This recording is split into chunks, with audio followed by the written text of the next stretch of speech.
I'm a professor of public policy. I have visited India last year for a conference, and I was quite astounded by the progress it made, let's say, regarding infrastructure. But my interest is mostly that, let's say, as a country of 2 million, that is truly a huge market.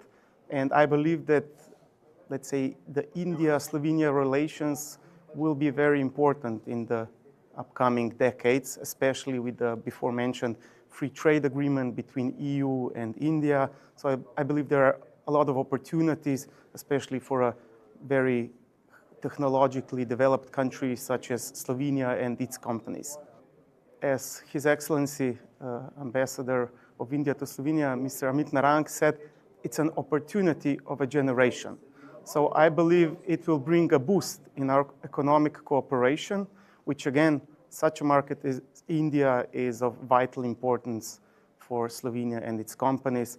So I believe it will increase trade and so on. Well, today for me it was especially interesting to hear in more detail about the free trade agreement, to see which sectors are of interest, especially to